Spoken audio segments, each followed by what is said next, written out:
इस लेक्चर में हम टॉपिक कवर करेंगे इंटरफेरेंस ऑफ लाइट। इंटरफेरेंस का मतलब तो समझते हैं ना, दखल अंदाजी, प्योर पंजाबी दखल अंदाजी है ना। मतलब एक लाइट दूसरे लाइट के साथ इंटरफेयर करेगी, तो इंटरफेयर करने के बाद क्या होगा वो आपने पढ़ना है, ठीक है। तो इंटरफेरेंस से पहले आपको पता होना चाहिए प्रिंसिपल ऑफ सुपरपोजिशन, जो आप +1 में भी वेव्स में पढ़ के आए। प्रिंसिपल ऑफ सुपरपोजिशन क्या कहता है, पहले डायग्रामेटिकली समझना कि अगर कहते हैं दो वेव्स आ रही हैं, देखो ऐसे, ये फर्स्ट वेव और ये है सेकेंड वेव, ठीक है। इसका एम्पलीट्यूड A1, इसका एम्पलीट्यूड क्या है A2। अगर ये दो वेव सुपर इंपोज कर गई एक दूसरे के ऊपर, तो जो रिजल्टेंट वेव आएगी उसका एम्पलीट्यूड क्या हो जाएगा, बढ़ जाएगा। क्योंकि जब ये ऊपर थी ये भी ऊपर थी, जब ये नीचे ये भी क्या है नीचे, तो इनका जब सम हुआ, वेक्टर सम हुआ, ऊपर से दोनों ऐड हो गए, दोनों नीचे से क्या हो गए ऐड हो गए, तो हमें जो वेव मिली उसका एम्पलीट्यूड क्या हो गया, बढ़ गया। तो अगर दो वेव सुपर इंपोज कर रही है तो रिजल्टेंट जो आएगा वो उनके वेक्टर सम के इक्वल होगा। यहां पे रिजल्टेंट एम्पलीट्यूड इनके वेक्टर सम के इक्वल होगा। यही अगर इस तरह होती दो वेव्स, एक ऊपर और उस टाइम पे एक नीचे, तो यहां पे जो आपको रिजल्टेंट वेव मिलती, क्या उसका पैटर्न बनता, ये एक दूसरे को क्या करते, कैंसिल करते। और अगर यहां पे A1 एंड A2 इक्वल होते तो दोनों एक दूसरे को कैंसिल आउट करके आंसर क्या बना देते, 0, कुछ नहीं मिलता आपको आगे। पर वहीं अगर मैं बोलूं A1 is greater than A2, तो अब पूरा कैंसिल नहीं होगा, जो आंसर आएगा वो ऊपर की तरफ से शुरू होगा, पर उसका A1 से आंसर क्या हो जाएगा, कम हो जाएगा, क्योंकि A1 में से A2 क्या हो जाएगी, माइनस हो जाएगी। तो आपको आंसर इस तरह मिलेगा, छोटी वेव में। So this is all about superposition principle, कि जब दो या दो से ज्यादा वेव सुपर इंपोज करती है, तो अगर आपने किसी पॉइंट पे किसी पर्टिकुलर टाइम पे वेव की डिस्प्लेसमेंट निकालनी है, तो आप क्या करोगे, उस पॉइंट पे जो जो वेव्स मीट कर रही हैं उनकी डिस्प्लेसमेंट्स का वेक्टर सम कर दोगे।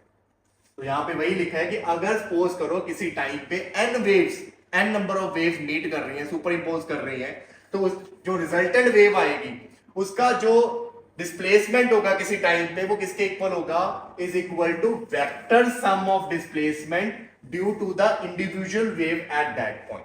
जितनी भी वेव वहां पे मीट कर रही है उसकी उस पॉइंट पे जितनी डिस्प्लेसमेंट होगी उसका वेक्टर सम। वेक्टर सम समझ गए ना, अगर ऊपर ऊपर है तो ऐड हो गए, अगर एक ऊपर एक नीचे है तो क्या हो गए, सब्ट्रैक्ट।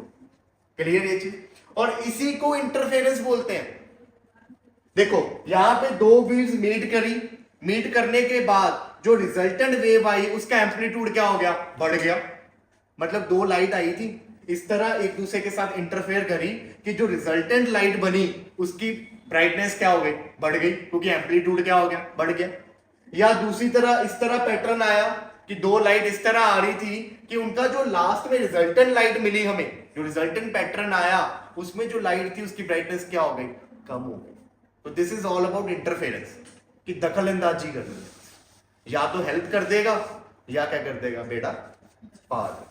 क्लियर, तो आप बढ़ते हैं इंटरफेरेंस की तरफ। So this is interference, the phenomena of light wave interacting with each other causing the resultant waves amplitude to increase, decrease और रिमेन द सेम। या बढ़ा देगा या कम कर देगा, या इस तरह दोनों एक दूसरे को मिलेंगे कि उनका एम्पलीट्यूड ऑलमोस्ट क्या रह जाएगा, सेम ही रह जाएगा। क्लियर, अब दो तरह के इंटरफेरेंस पढ़ेंगे हम, एक कंस्ट्रक्टिव होगा, एक डिस्ट्रक्टिव होगा। कंस्ट्रक्टिव में क्या है, when the crest of two waves coincide the resultant amplitude increases, जो अभी आपको समझाया कि इस तरह दो वेव्स आ रही है, ठीक है, ये वाली इसके साथ कोइंसाइड कर रही, क्रस्ट किसके साथ कोइंसाइड करा, क्रस्ट के साथ, तो जो नया पैटर्न आएगा उसका एम्पलीट्यूड क्या हो जाएगा, बढ़ जाएगा। ऐसे इंटरफेरेंस को क्या बोलेंगे हम, कंस्ट्रक्टिव इंटरफेरेंस। कुछ कंस्ट्रक्ट किया, बनाया है कुछ। डिस्ट्रक्टिव में क्या होगा, क्रस्ट किसके साथ कोइंसाइड कर जाएगा, ट्रफ के साथ। सेकंड एग्जांपल जो हमने की, जब वैसा होगा तो जो आपकी एम्पलीट्यूड है वो क्या हो जाएगी, या तो कम हो जाएगी या बिल्कुल ही क्या हो जाएगी, खत्म हो जाएगी। ठीक है, तो वो जो इंटरफेरेंस होगी उसको क्या बोलेंगे हम, डिस्ट्रक्टिव इंटरफेरेंस। अब हमने ये पढ़ना है कि किसी पॉइंट पे जब दो वेव्स मीट कर रही हैं, वहां कंस्ट्रक्टिव इंटरफेरेंस की क्या कंडीशंस होंगी और डिस्ट्रक्टिव इंटरफेरेंस की क्या कंडीशन। अब ये डिराइव करना conditions of constructive and destructive interference. Clear. अब यहां पे देखिए हमारे पास दो सोर्सेज हैं, इन दो सोर्सेज से लाइट आ रही और किसी पी पॉइंट पे जाके वो दोनों लाइट इंटरफेयर हो गई। अब इस पी पॉइंट पे कंस्ट्रक्टिव इंटरफेरेंस हो रही है या डिस्ट्रक्टिव इंटरफेरेंस हो रही है, उसकी कंडीशंस निकाल। तो उसके लिए हमने लेट कर ली कि जो फर्स्ट वेव है उसकी displacement is a1 sin omega T. हम वेव की इक्वेशन ऐसे लिखते थे। उसके बाद सेकंड जो वेव आ रही है उसकी डिस्प्लेसमेंट की इक्वेशन आ गई a2 sin omega T plus phi यहां पे फेज डिफरेंस है कि वो जब दोनों लाइट यहां पे पहुंचेगी, क्या पता एक का क्रस्ट दूसरे के किसके साथ मीट करे, ट्रफ के साथ में, या दोनों के क्रस्ट ही आपस में मीट कर रहे हो तो उनके बीच में फेज डिफरेंस भी हो सकता है। तो इसलिए फाइज फेज डिफरेंस जो कांस्टेंट होगा। ये नहीं होगा कि अगर पी पे क्रस्ट के साथ ट्रफ मीट कर रहे हैं तो कुछ टाइम बाद देखो वो चेंज हो गया। अगर क्रस्ट के साथ ट्रफ है तो वही मीट करेगा, मतलब उनके बीच का जो फेज डिफरेंस है वो क्या रहेगा, सेम रहेगा। तो कांस्टेंट फेज डिफरेंस लिया हमने। क्लियर। अब a1 a2 क्या है यहां पे, एम्पलीट्यूड। अब जिस पॉइंट पे वो सुपर इंपोज हुए तो सुपरपोजिशन के अकॉर्डिंग वहां पे जो डिस्प्लेसमेंट होगी by superposition principle, the displacement of resultant wave, जो आपकी रिजल्टेंट वेव आएगी उसकी डिस्प्लेसमेंट कैसे निकालोगे, y1 प्लस y2। दोनों की डिस्प्लेसमेंट को क्या कर दो, ऐड कर दो, या वैल्यूज को पुट कर देते हैं। a1 sine omega T plus a2 sine omega T plus 5। तो ये आई रिजल्टेंट वेव की इक्वेशन। अब मैं चाहता हूं कि मेरी जो रिजल्टेंट वेव है उसका रिजल्ट भी सिमेट्रिक सा है। जैसे यहां पे आगे एम्पलीट्यूड, फिर साइन, फिर पीछे क्या है एंगल बता रहे हैं। यहां ओमेगा क्या है, एंगुलर फ्रीक्वेंसी। ओमेगा किसके इक्वल होती है, 2 पाई इंटू एफ की फ्रीक्वेंसी के। तो इसको थोड़ा सा अब हम क्या करेंगे, तोड़ मरोड़ करेंगे, ध्यान से मेडिकल वाले बच्चे समझ। ठीक है। तो a1 sine omega T plus a2, यहां पे फॉर्मूला लग जाएगा साइन a प्लस बी का, sine a cos b cos a sine b, ये चीज आ गई। अब a1 sine omega T plus a2 sine omega t cos 5 plus a2 cos omega t sine, ये चीज आ गई। अब यहां पे फर्स्ट टर्म में देखो साइन ओमेगा टी कॉमन निकल जाएगा, फर्स्ट टर्म में से साइन ओमेगा टी कॉमन निकल गया, और सेकेंड टर्म a2 साइन 5 ऐसा रख दिया, और साथ में कॉस ओमेगा टी, ये बन रहा ना, this into sine omega T plus नई term into cos omega T. एक बार ओमेगा टी साइन के साथ, एक बार ओमेगा टी कॉस के साथ। अभी भी ये सिंप्लीफाई नहीं हुई, तो सिंप्लीफाई करने के लिए अब कुछ लेट करेंगे यहां पे। तो मैंने यहां पे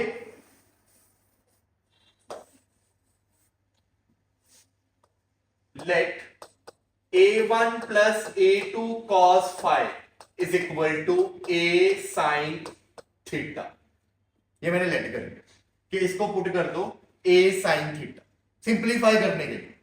ऐसे ही a2 a cos थीटा करते हैं, क्योंकि इसके साथ तो ऑलरेडी साइन वाली टर्म है, कॉस वाली दे दी, ऑल्टरनेटिंग टर्म्स। ऐसी अगले वाले में कॉस वाली थी, इसको क्या पुट कर देंगे,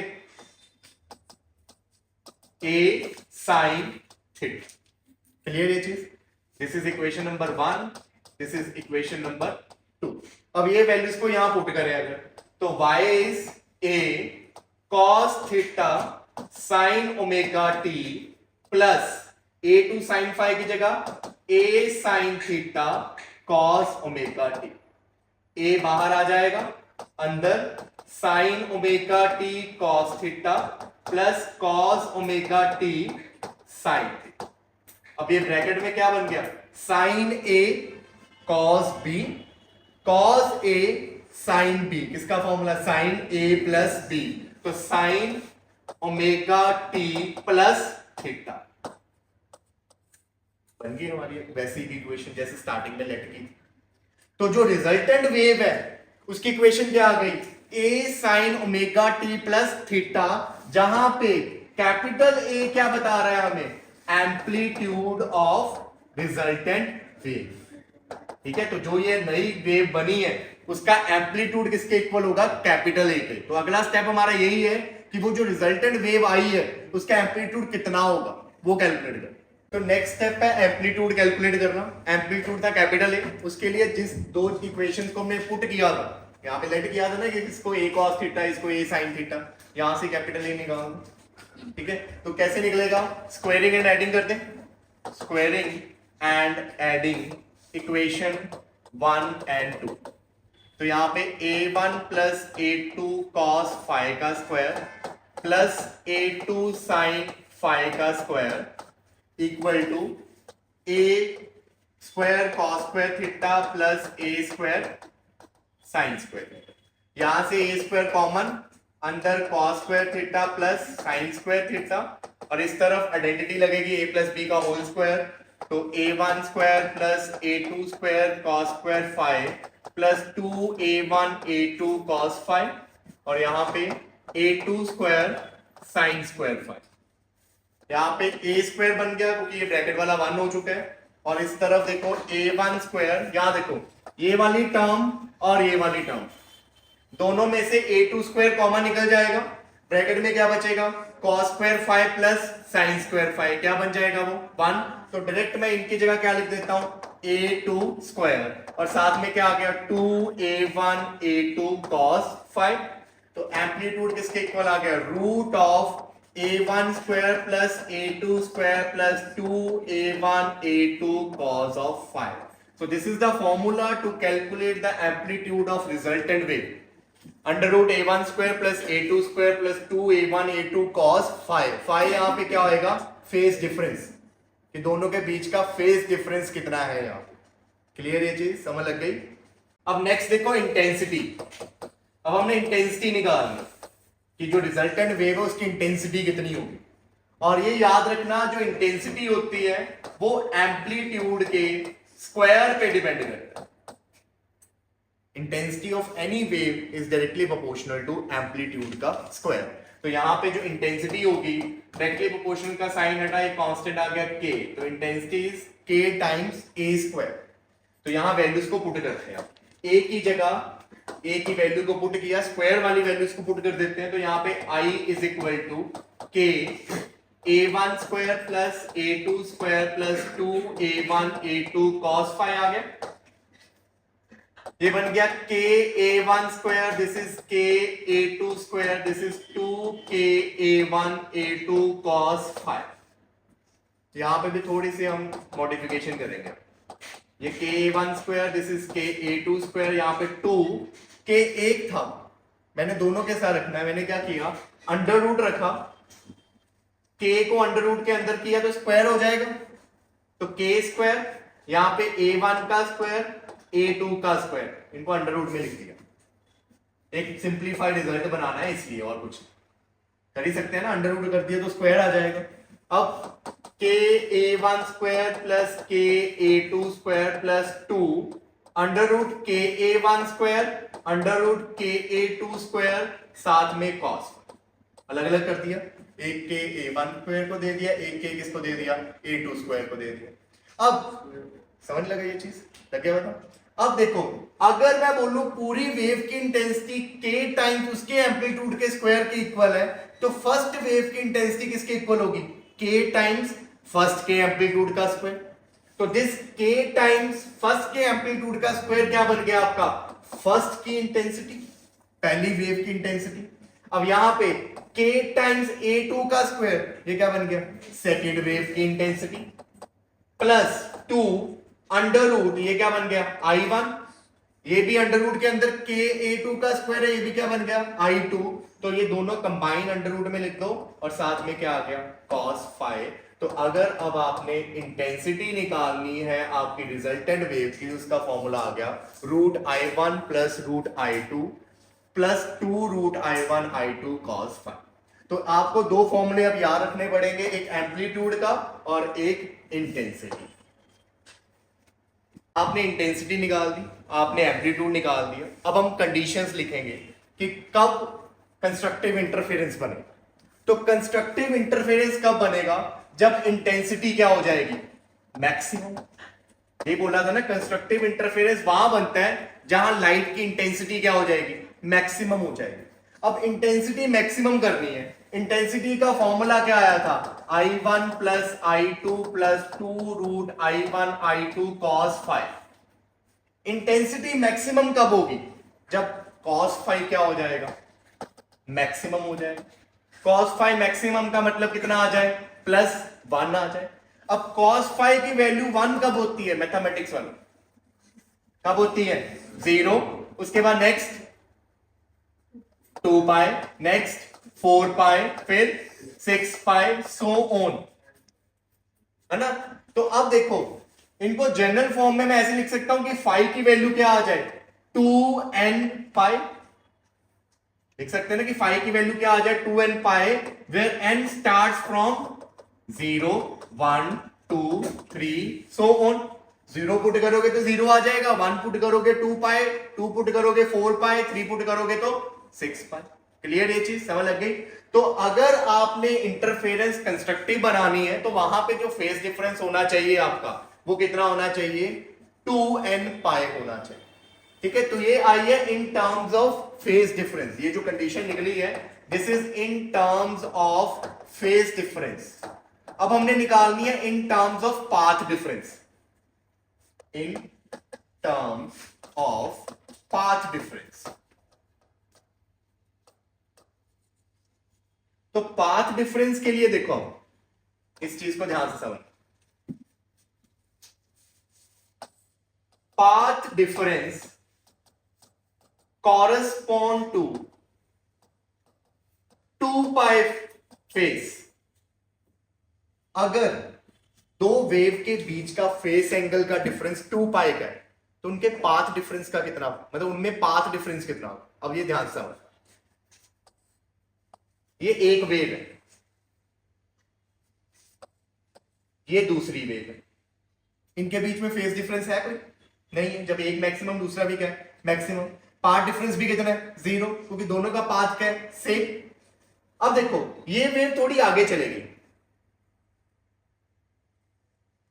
कितना आगे कवर हुआ एंगल, एक कंप्लीट साइन वेव कितने एंगल पे बनती है, 360 पे बनती है। तो ये वेव कितना एंगल में आगे शिफ्ट हो गई, 2 पाई, 2 पाई में आगे शिफ्ट होगी। और डिस्टेंस में कितना कवर हुआ, इसने इतना डिस्टेंस कवर कर दिया, जिसको क्या बोलते हैं, wavelength, which is equal to lambda. Angle में आगे शिफ्ट हुई है 2 पाई, और डिस्टेंस में कितना शिफ्ट हो गई, लैम्डा। मतलब मैं ये बोल सकता हूं कि path difference corresponding to 2 pi phase difference is lambda.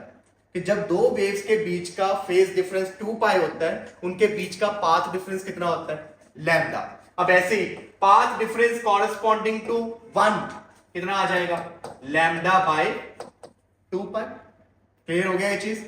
ऐसे ही अगर मैं बोलूं कि path difference corresponding two phase 5, कोई 5 फेज डिफरेंस के कॉरस्पॉन्डिंग पार्ट डिफरेंस कितना आएगा, 1 के लिए आपके पास है, किसी डेल्टा 5 के लिए पार्ट डिफरेंस कितना आएगा, lambda by 2 pi into delta 5। तो अब आपने ये रिलेशन याद रखना है, this is the relation between path difference and phase difference, कि दो वेव्स के बीच का जो पाथ डिफरेंस है डेल्टा एक्स, वो किसके इक्वल होता है, lambda by 2 pi into phase difference. ये याद रखना है आपने relation, this is very important relation, काम आना है न्यूमेरिकल्स में, कि अगर आपको फेज डिफरेंस पता है, पार्ट डिफरेंस निकालना है, lambda by 2 pi into delta 5, तो अब बस यही यूज करना है हमने यहाँ। तो in terms of path difference we know कि जो आपका पाथ डिफरेंस है वो किसके इक्वल है, lambda by 2 pi into delta 5। अब डेल्टा 5 कितना है आपका, कंस्ट्रक्टिव के लिए फेज डिफरेंस कितना होना चाहिए, 2n पाई, वो वैल्यू को यहां पुट कर दो, 2n पाई। ये 2 पाई से 2 पाई कैंसिल, तो डेल्टा x कितना आ गया आपका, n लैम्डा। तो पाथ डिफरेंस की टर्म में दो वेव्स किसी पॉइंट पे पहुंच रही है, उनके बीच का जब path difference n lambda times होगा, तो वो वहां पे कौन सी इंटरफेरेंस बनाएंगे, कंस्ट्रक्टिव इंटरफेरेंस। मतलब वहां पे दोनों के क्रस्ट के साथ कोइंसाइड करेंगे और ट्रफ के साथ कोइंसाइड करेंगे, और n कहां से स्टार्ट हो रहा है, 0 1 2 3 सो ऑन। समझ लगी ये चीज, क्लियर है। अब नेक्स्ट है कंडीशन फॉर डिस्ट्रक्टिव इंटरफेरेंस। तो डिस्ट्रक्टिव इंटरफेरेंस पे जो आपकी इंटेंसिटी होगी वो क्या होती है, मिनिमम। आप चाहते हो वहां पे इंटेंसिटी क्या हो जाए, मिनिमम हो जाए, कम से कम। अब इंटेंसिटी मिनिमम कब होगी, जब cos फाई की वैल्यू क्या हो जाएगी, मिनिमम। कितनी होती है मिनिमम वैल्यू, -1, -1। यहां पे कितना आ गया, -1। अब कब होता है -1, pi, 3 pi, 5 pi, so on, odd multiple of pi. तो इसको आप जनरल फॉर्म में कैसे लिखोगे, 2n-1 pi, where n start from 1 2 3 so on. ध्यान देना इस चीज को, यहां n कहां से स्टार्ट हो रहा है, 1 से स्टार्ट हो रहा है। अब वैल्यू को पुट करो, 2 1 जा 2, 2 - 1 कितना हो गया, 1 पाई आ गया। फिर 2 पुट करोगे, 2 2 जा 4, 4 - 1 पाई कितना हो गया, 3 पाई आ गया। ठीक है, तो याद रखना है अब आपने कि जब दो वेव्स 2n-1 पाई के मल्टीपल पे मीट करेंगे, जिनका फेज डिफरेंस इतना होगा, वो वहां पे जाके कौन सी इंटरफेरेंस बनाएंगे, destructive interference. Similarly in terms of path difference की बात करें तो अब तो रिलेशन याद हो गया हमें कि पाथ डिफरेंस इज व्हाट, क्या था यहां पे, लैम्डा बाय 2 पाई इंटू 5। तो यहां वैल्यूज को पुट करो, लैम्डा बाय 2 पाई 2n-1 पाई, ये पाई से पाई कैंसिल, तो delta x is what, 2n-1 lambda by 2। ठीक है जी, तो यहां पे n start from 1 2 3 so. Clear ये चीज। तो दो वेव्स जिनके बीच का पाथ डिफरेंस इतना होगा वो डिस्ट्रक्टिव इंटरफेरेंस बने। तो कंस्ट्रक्टिव एंड डिस्ट्रक्टिव इंटरफेरेंस की कंडीशन याद हो जानी चाहिए। तो समराइज करते हैं कंस्ट्रक्टिव एंड डिस्ट्रक्टिव इंटरफेरेंस को। तो कंस्ट्रक्टिव इंटरफेरेंस की कंडीशन में बोला हमने कि इंटेंसिटी, जो रिजल्टेंट इंटेंसिटी है वो मैक्सिमम होनी चाहिए, और मैक्सिमम इंटेंसिटी के लिए cos फाई जो फॉर्मूला था, ये था ना इंटेंसिटी का फॉर्मूला, इसमें cos फाई की वैल्यू मैक्सिमम मतलब 1, और 1 के लिए जो फेज डिफरेंस की कंडीशन आई थी वो क्या थी, 2n pi, where n start from 0 1 2 3 so. Similarly path difference में जो कंडीशन आई थी वो क्या आई थी, n into lambda, where lambda is wavelength of light. Clear ये चीज। अब बात करते हैं डिस्ट्रक्टिव इंटरफेरेंस की। तो डिस्ट्रक्टिव इंटरफेरेंस में इंटेंसिटी हमें क्या करनी है, मिनिमम। वो तब होती थी जब cos फाई कितना होता था, -1। तो उसके कॉरेस्पॉन्डिंग जो फेज डिफरेंस की कंडीशन आई है दैट इज 2n-1 पाई, और जो पाथ डिफरेंस की आई है वो आई है 2n-1 लैम्डा बाय 2। क्लियर ये चीज। अब यहां पे देखो, अगर मैंने मैक्सिमम इंटेंसिटी निकालनी है कि जहां कंस्ट्रक्टिव इंटरफेरेंस हो रही है वहां मैक्सिमम इंटेंसिटी कितनी होगी, तो उसके लिए देखो आप यहां पे ये I equal to I1 plus I2 plus 2 root I1 root I2, cos phi की जगह क्या आ गया, 1, क्योंकि मैक्सिमम के लिए cos फाई 1 था। अब इसको थोड़ा सा मॉडिफाई करके मैंने इस तरह लिख दिया, I1 का whole square with under root, कोई फर्क तो नहीं पड़ेगा, अंडर रूट भी और साथ में क्या है, स्क्वायर भी है।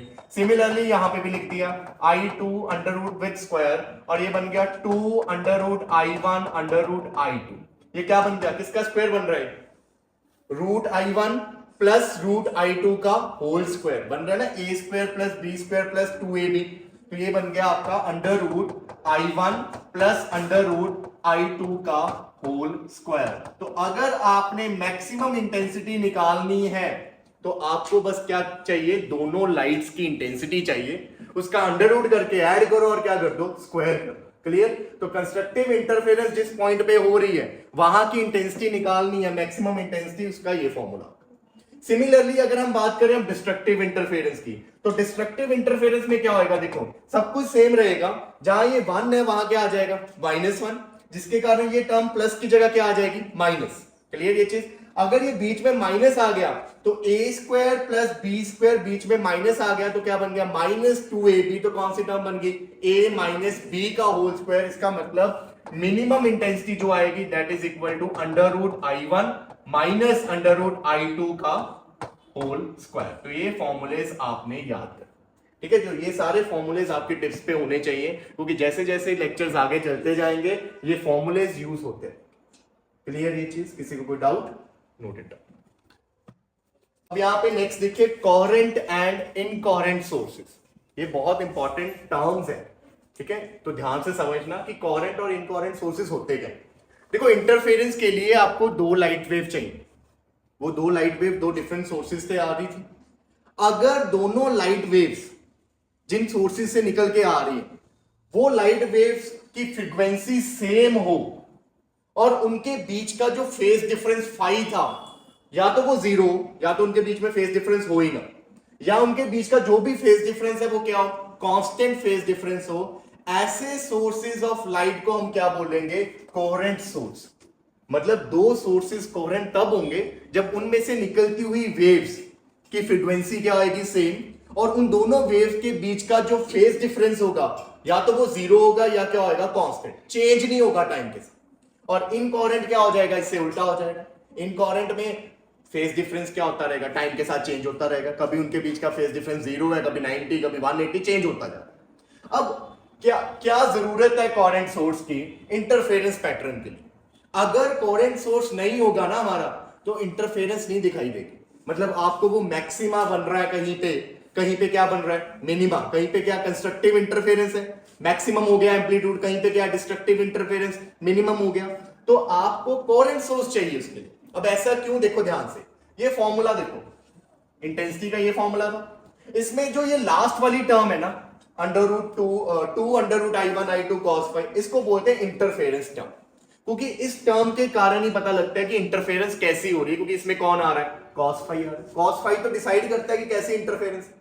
अब देखो अगर तो cos फाई कांस्टेंट है, अगर cos फाई कांस्टेंट है मतलब फाई कांस्टेंट है, तो इसका मतलब क्या होएगा कि जिस पॉइंट पे क्रस्ट के साथ मिल रहा है वहां हमेशा क्रस्ट किसके साथ मीट करेगा, क्रस्ट के साथ, और हमें क्या दिखाई देगा वहां पे, constructive interference.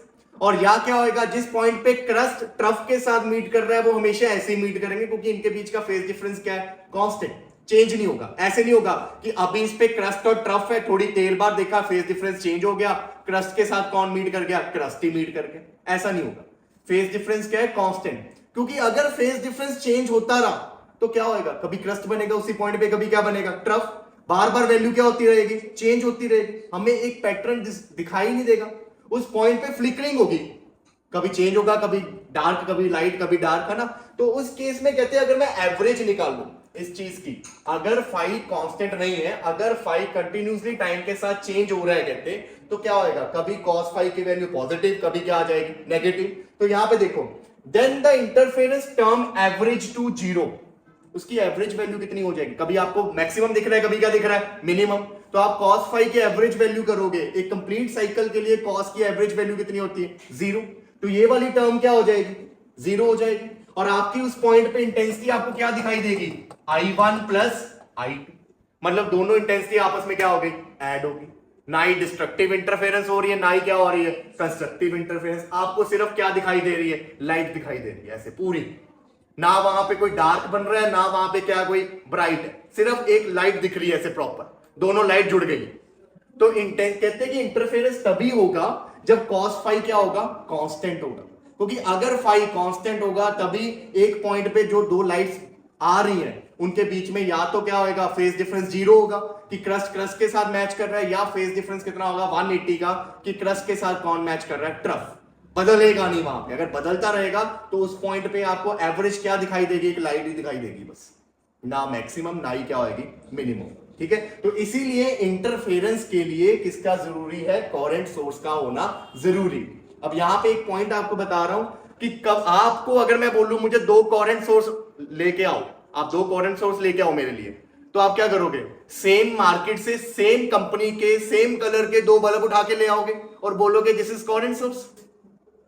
Same bulb, same ही उसकी पावर रेटिंग होगी और सेम ही कलर का होगा, क्या वो कोहेरेंट सोर्स होंगे, तो आंसर है नहीं। टू सेपरेट सोर्सेज या बोले two independent sources can never act like a coherent source. कभी भी दो अलग अलग सोर्स कोहेरेंट सोर्स नहीं हो सकते।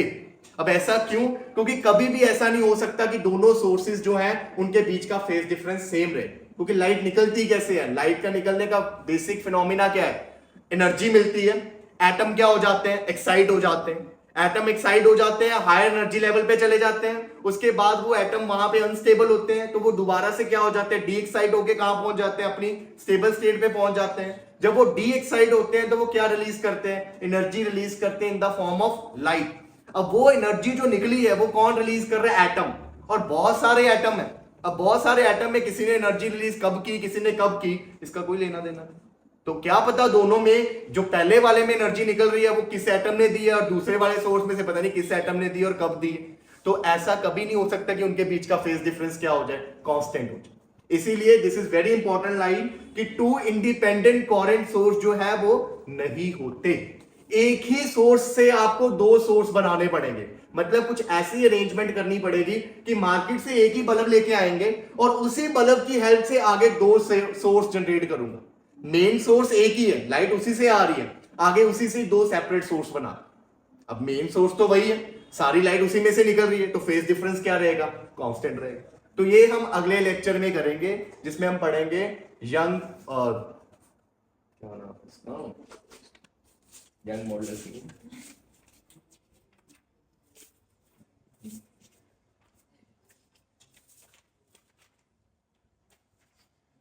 यंग्स डबल स्लिट एक्सपेरिमेंट, उसमें हम पढ़ेंगे कि कैसे यंग जो साइंटिस्ट था थॉमस यंग, उसने एक सोर्स से दो सोर्सेस बनाए और वो कोहेरेंट सोर्स की तरह। क्लियर ये चीज।